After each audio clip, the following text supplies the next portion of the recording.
پڑھو، میرے کریم آقا کی زبان ہے، میرے نبی کا فرمان ہے، اگر پہاڑوں برابر کسی پہ قرضہ ہوگا اللہ اس کی بھی ادائیگی کے لیے اسباب پیدا فرما دے گا۔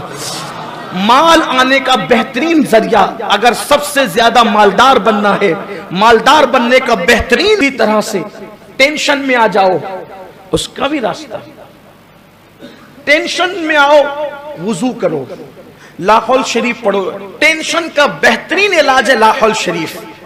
کوئی 100 مرتبہ لا حول ولا قوت الا باللہ اپنی زندگی میں لازم کر لے، انشاءاللہ اس کو کبھی ٹینشن بے چین نہیں کرے گا، وہ ہمیشہ پرسکون رہے گا۔ سکون چاہتے ہو لا حول کو لازم پکڑو، کیونکہ میرے آقا صلی اللہ علیہ وآلہ وسلم فرماتے ہیں یہ عرش اعظم کے خزانوں میں سے خزانہ ہے، ڈپریشن کا بہترین علاج لا حول شریف کے اندر ہے۔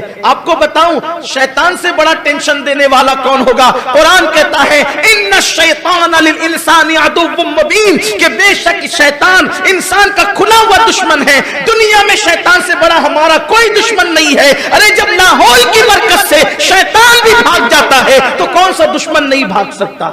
اس لیے لا حول کو لازم پکڑو، درود شریف کی کثرت کرو، ٹینشن دور ہوگا، ٹینشن کا خاتمہ ہوگا۔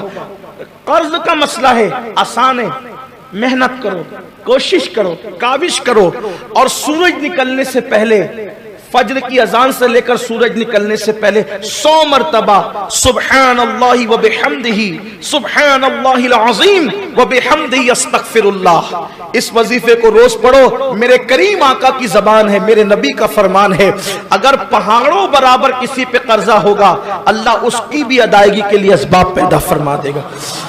مال آنے کا بہترین ذریعہ، اگر سب سے زیادہ مالدار بننا ہے، مالدار بننے کا بہترین وظیفہ ہے سبحان اللہ و بحمدہ سبحان اللہ العظیم و بحمدہ استغفر اللہ۔ دیکھو ہر نیکی پر کہا گیا کہ اتنا ثواب ہے، اتنا ثواب ہے، اتنا ثواب ہے، لیکن یہ جو سبحان اللہ و بحمدہ، اس پر حضور نے فرمایا میزان بھر کے نیکی ملتی ہے۔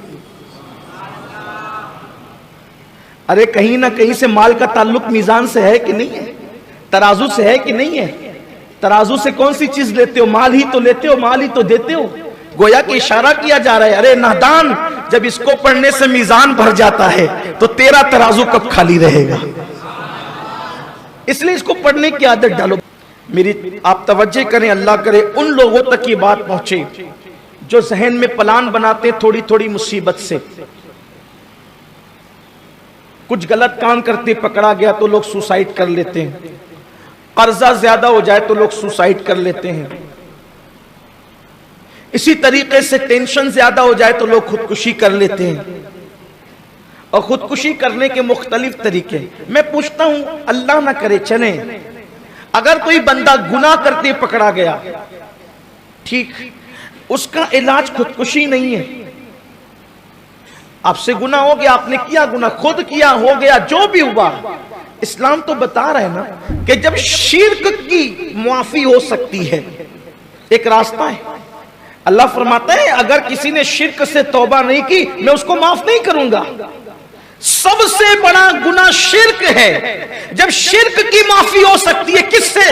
توبہ اور کلمہ پڑھنے سے۔ تو جب شرک کو معاف ہو سکتا ہے تو وہ گناہ کیوں معاف نہیں ہو سکتا جس گناہ کی وجہ سے لوگ آپ کو ذلیل کر رہے ہیں؟ تو اللہ نہ کرے اگر کوئی گناہ کرتے ہوئے آپ پکڑا گئے یا کچھ ہو گیا، لوگ ذلیل ہی تو کریں گے، آپ توبہ کر کے اپنے اللہ کو منا لیں۔ دنیا کا اعتماد حاصل کرنے کے لیے وقت لگتا ہے، لیکن توبہ کی برکت ہے۔